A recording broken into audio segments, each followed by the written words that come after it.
Atau produk es krim tiramisu yang kayak gini? Atau ayam goreng dengan saus keju yang viral kayak gini? Pasti tahu dong. Nah, kok bisa ya mereka kepikiran bikin produk kayak gitu dan produknya terkenal lagi? Nah, jadi mereka bisa membuat produk yang powerful kayak gitu karena mereka melewati proses R&D. Yuk kita bahas apa itu proses R&D. R&D atau Research and Development adalah proses sistematis untuk membuat atau meningkatkan produk atau layanan melalui penelitian dan pengembangan. Nah, R&D juga menjadi fondasi penting bagi bisnis kuliner. Karena dengan R&D, kita bisa menciptakan resep atau produk baru yang sesuai dengan selera konsumen, meningkatkan kualitas produk, serta mengurangi resiko kerugian dari produk gagal. R&D dalam bidang kuliner juga banyak jenis-jenisnya. Pertama, R&D product atau product development. Jenis ini berfokus pada penciptaan menu baru, pengembangan resep, dan juga inovasi bahan baku. Kemudian yang kedua ada R&D process atau process development. Nah, jenis ini bertujuan untuk memperbaiki metode produksi dan penyajian agar lebih efisien dan konsisten secara kualitas.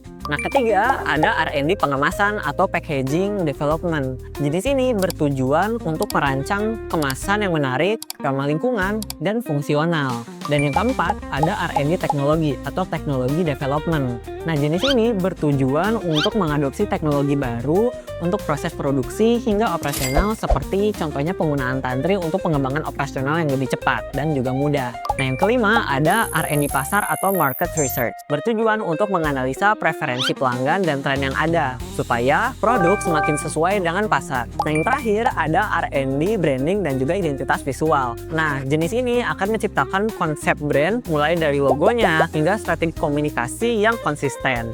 Nah, selama proses R&D dalam bisnis kuliner ada beberapa metode yang digunakan. Yang pertama, observasi dan studi pasar, yaitu dengan mengamati tren, kebiasaan konsumen, dan strategi pesaing dalam mencari peluang inovasi.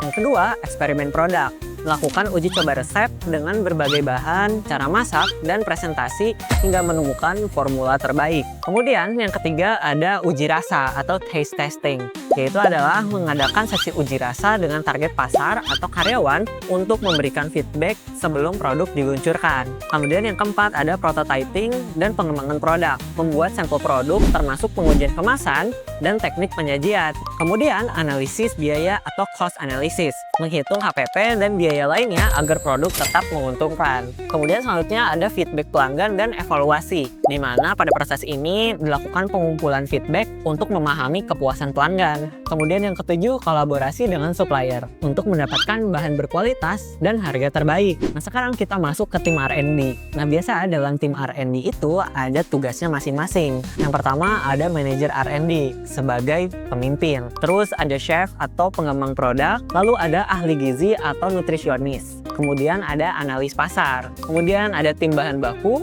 quality control, dan desainer kemasan. Kemudian ada tim pemasaran. Lalu analisis biaya, serta tim feedback dan evaluasi. Nah, kira-kira kalau kalian masuk tim R&D nih, kalian mau masuk tim yang mana? Coba komen di bawah ya. Oh iya, kalau kalian mau melakukan proses R&D buat bisnis kuliner kalian bisa coba terapin tips ini supaya proses R&D kalian bisa jadi lebih optimal. Yang pertama, kalian harus memulai dari riset pasar terlebih dahulu untuk memahami kebutuhan dan juga preferensi dari konsumen. Kemudian yang kedua, kalian harus menggunakan bahan baku yang berkualitas tapi harganya juga terjangkau. Kemudian yang ketiga, kalian harus melibatkan tim kreatif supaya produk kalian bisa jadi lebih kreatif dan jadi lebih berbeda dibandingkan pesaing yang lain. Kemudian yang keempat, kalian harus melakukan uji produk secara bertahap. Dan yang terakhir, kalian juga harus melindungi hak cipta dari produk kalian. Nah, itu tadi pembahasan mengenai proses R&D untuk bisnis kuliner. Next, kita bahas apa lagi ya? Coba kalian komen di kolom komentar di bawah. Jangan lupa like, komen, dan subscribe channel kita, dan follow semua akun sosial media kita di Instagram dan juga TikTok ya, biar nggak ketinggalan info menarik lainnya. Sampai jumpa di video selanjutnya. Dadah!